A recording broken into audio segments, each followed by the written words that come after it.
Salut à tous, j'espère que vous allez bien. Bienvenue sur un nouveau podcast de Polo. Je sais, ça faisait longtemps, encore une fois.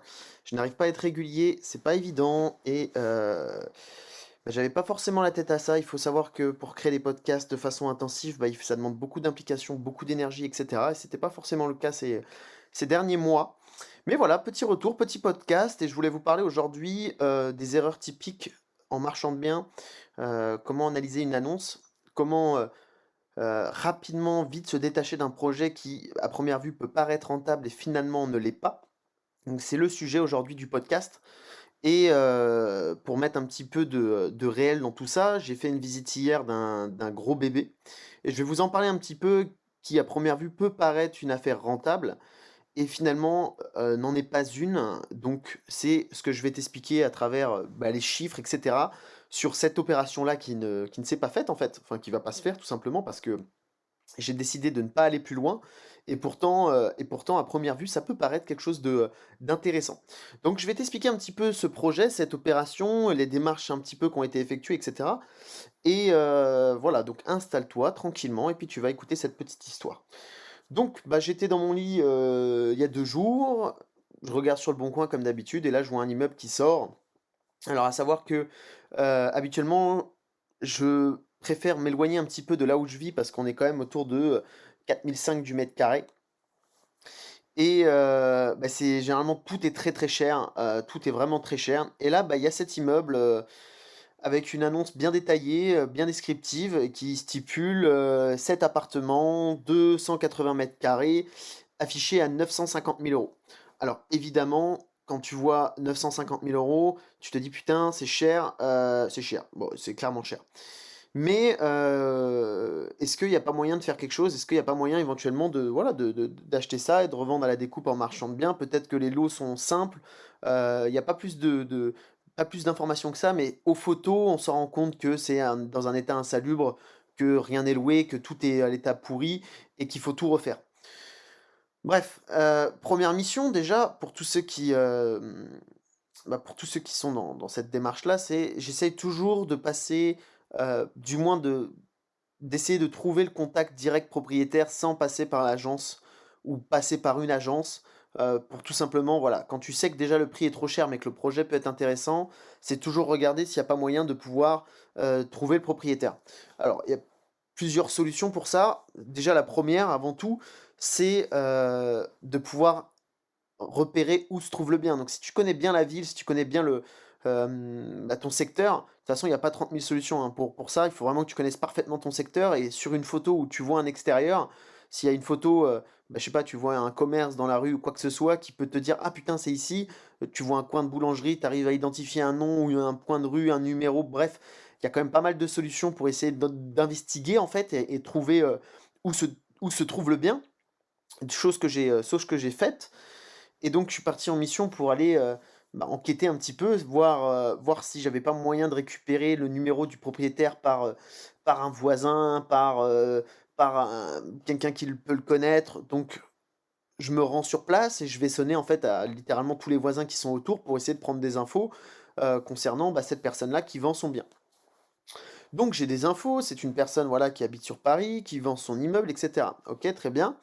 Malheureusement, cette petite escapade n'a pas mené à grand-chose parce que tout simplement le fait que, j'ai pas réussi à obtenir plus d'informations que ça, à part des coups de fil de personnes qui étaient censées me rappeler, s'ils avaient plus d'infos. Autant vous dire que, ça fait très peu d'infos, donc j'ai décidé d'appeler, l'agent immobilier et qui m'a expliqué en fait que, le mec était décédé. Donc, je cherchais un «mort» entre guillemets, donc j'ai quand même traîné sur les pages jaunes, j'ai bipé, 4-5 numéros qui auraient pu correspondre, mais en fait la personne est décédée, donc je n'aurais pas eu, du moins ça aurait été très compliqué de pouvoir obtenir son j'aurais dû enquêter des jours, supplémentaires pour pouvoir obtenir, les coordonnées de ses enfants et cetera. Enfin bref, chose due. Voilà, c'était la petite aparté. Mais n'empêche que si ça fonctionne, tu peux toujours, hem, passer outre les frais d'agence et déjà économiser et déjà pouvoir négocier en amont, de façon beaucoup plus forte que de passer par l'agent immobilier. Je te dis pas que esquiver l'agent immobilier n'est forcément toujours une bonne chose, parce que des fois l'agent immobilier va te permettre de pouvoir faire le tampon avec le vendeur et pouvoir négocier pour toi et sans mettre d'affect. À savoir que quand toi, tu te présentes auprès d'un vendeur et que tu lui dis que son bien c'est de la daube et que c'est trop cher et que tu lui balances un gros parpaing, bah, il aura toujours tendance à le prendre plus mal et finalement la vente n'aboutira pas parce que la personne se sent vexée, elle se sent impactée, elle se sent piétinée même et du coup, par ego, par un problème d'ego, elle ne sera pas vendeur du bien.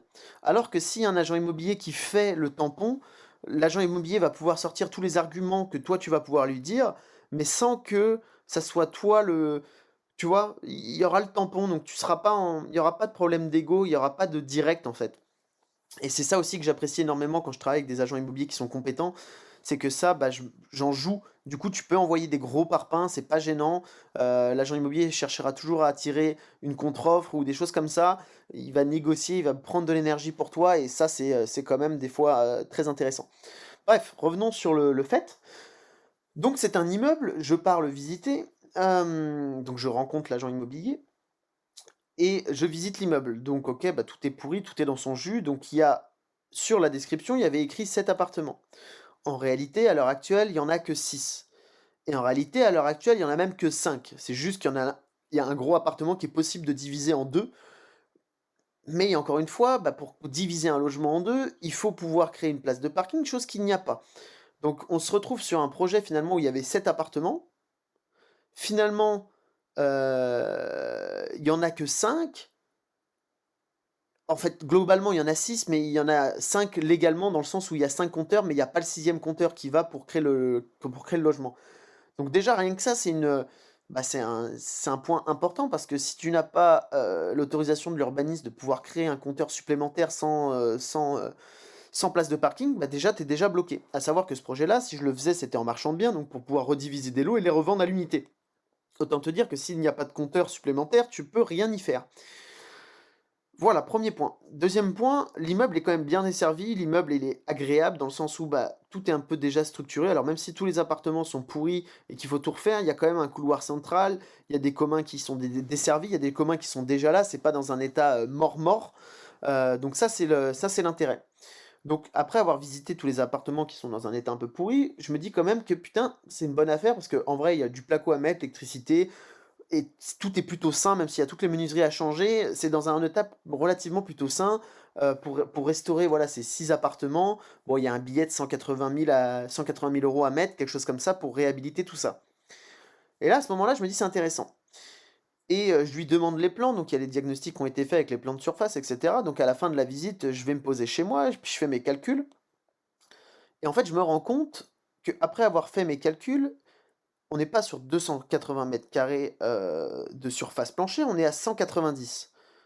Et là, c'est plus du tout la même soupe. Donc je suis en train de me dire, mais comment ça se fait qu'on est à 190 mètres carrés et pas à 260? Enfin 280.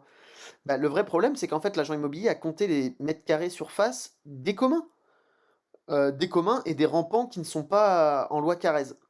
Donc on arrive sur une problématique, c'est que moi, j'avais estimé que c'était une bonne affaire, alors pas à 950 000 €, et bien évidemment, c'est pour ça que j'ai sondé l'agent immobilier pour savoir déjà jusqu'à quel prix on pourrait descendre. Donc déjà, avec une simple question, je sais qu'on pouvait descendre à 750 000 €. Et je sais qu'il y a 2 offres qui ont été refusées à 600 000 €. Donc à partir de là, je me dis, bon bah écoute, l'immeuble, je peux l'acheter peut-être éventuellement 650, 680 000 €. Donc super bonne affaire finalement. On est à 4000, 4005 du mètre carré. Moi, j'achète 3000 balles du mètre carré, je suis pas mal. Et en fait, je me rends compte bah, que finalement, on parle plus de 280 mètres carrés, mais on parle de 190 mètres carrés. Et là, c'est plus du tout la même histoire. Bah ouais, parce qu'en fait, moi, les couloirs des communs, je les revends pas. Ça fait partie de la copro, et quand je redivise les appartements, bah, malheureusement, c'est de l'argent qui part dans le vent. Donc, à partir de ce moment-là, je me repose, je réétudie le marché, je vois un petit peu les prix de vente qui s'opèrent dans le marché pour voir à combien je pourrais tirer de plus-value, même si j'achète ça 650 000 €. Donc, supposons que j'achèterais ça 700 000 €. 700 000 € pour faire un prix de gros, je rajoute 200 000 € de travaux. Donc, je suis à 900 000 €. Frais de notaire réduits parce que je suis en société de marchand de biens, on estime ça aller à 20 000 €. Donc, finalement, je suis à 920 000 €, projet tout compris, etc. Et j'ai calculé à la revente sur un prix plutôt moyen bas, 990 000 €, quelque chose comme ça. Grosse maille, 1 million d'euros à la revente. Et là, en se posant, je me dis: «Mais attends, en fait, sur un projet où je vais me faire chier à faire des travaux, machin, des trucs, Enedis, trucs muches, je vais récupérer 80 000 €». Bah oui, parce qu'en fait, je calcule pas sur la surface totale avec les communs, je calcule que sur la surface des appartements. Donc à 1re vue, ça paraissait rentable, à deuxième vue, ça l'est plus du tout. Et là, avec 80 000 €, tu te dis: «Bon, bah, écoute, c'est toujours 80 000 €, est-ce que tu les prends ou est-ce que tu les prends pas?» Mais en fait, 80 000 €, ça, c'est du brut. Quand tu appliques ta TVA sur marge, qui vient déjà te bouffer, 20 000, 30 000 € d'impôts là-dessus sur la T ne serait-ce que juste sur la TVA et qu'ensuite tu as l'impôt sur les sociétés qui vient se rajouter là en mode: «Hello Kinder Bueno», bah, finalement, au bout de ton opération, il va te rester 30 000 €, 30-40 000 €. Allez, même si au tout bas mot, tu t'en sors bien, tu fais des belles prestats, machin, tu t'en sors avec 50 000 €. Est-ce que ça vaut le coup de faire une ligne de crédit de quasiment 1 million d'euros pour pouvoir, te sortir 50 000 balles? Absolument pas. Absolument pas. Et ça voilà, il y a un gros problème à ce niveau-là. De plus qu'il y a pas de place il y avait pas de place de parking en fait dans le logement, fait que les gens qui achètent n'ont pas de place de parking, donc ça dévalorise directement l'appartement, et voilà. Donc c'était, voilà, une petite analyse technique pour t'expliquer un petit peu les erreurs que tu peux facilement maintenant avec l'expérience, je peux rapidement le déterminer et savoir est-ce que oui ou non c'est rentable.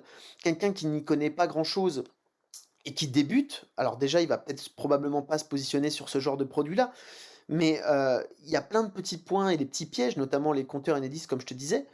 La personne, elle va peut-être se sentir, elle va se dire: «Bah, écoutez, je vais au moins faire chiffrer, je vais faire machin», donc il va appeler tous les artisans, il va tout faire chiffrer pour se rendre compte, bah, qu'il y en a pour 200 000 € de travaux. Puis après, il va essayer de comprendre le problème avec, le compteur Enedis, donc en attendant, pour pas se faire avoir, il va signer un compromis, il va mettre son séquestre, puis il va se rendre compte que, bah, il peut pas diviser l'appartement en plus parce qu'il y a pas les places de parking, parce qu'il découvre un petit peu tout ça. Et puis là, il se rend compte qu'il est un peu piégé parce qu'il a mis un séquestre, mais en plus, il peut pas faire tout le nombre de logements et finalement, en fait, bah, il va pas pouvoir le revendre aussi cher. Donc voilà. Donc on peut facilement tomber dans ce piège de se dire, «Putain, c'est une bonne affaire», même si aujourd'hui le prix affiché est à 950 000 € et que finalement je l'achète à 650 000 €, ça ne reste que c'est pas rentable. C'est-à-dire que pour aujourd'hui, pour me dire que c'est un projet qui est rentable, il faudrait que j'achète ça 500 000 €. Il faudrait que j'achète ça 500 000 € et que voilà, faire le projet à 500 000 €, ça me revient à 700 000 €. Voilà, et puis bah, tu sors une plus-value à 100 000 €, 100 000 €, quelque chose comme ça net. Et là, éventuellement, voilà, le projet peut avoir de la valeur, peut être intéressant, entre guillemets. Sachant que voilà, c'est un projet où bah, il y a 6-7 appartements à restaurer, tu en as pour 7-8 mois de chantier à gérer tout ça, etc.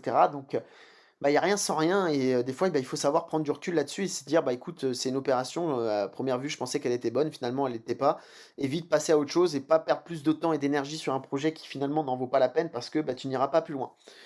Voilà un petit peu, les petits points et les petits détails. Alors ça se trouve, je te dis ça, mais ça se trouve, ça ira peut-être plus loin, j'en sais rien. Mais en tout cas, là, à première vue, pour moi, c'est mort.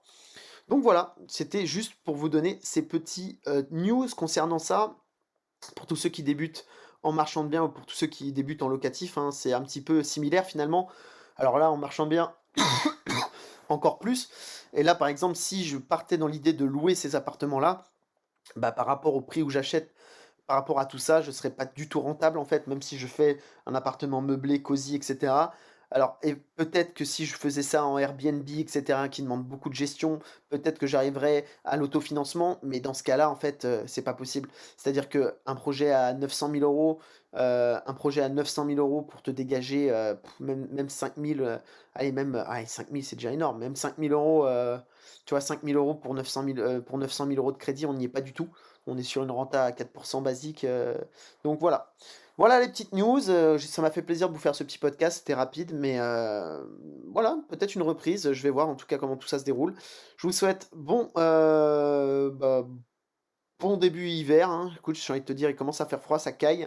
Voilà, n'hésite pas à me laisser 5 étoiles, ça fait toujours plaisir et puis excuse-moi encore pour, voilà, pour pas être présent comme je me l'étais, discipliné, mais c'est pas grave, on est de retour. Ciao, ciao.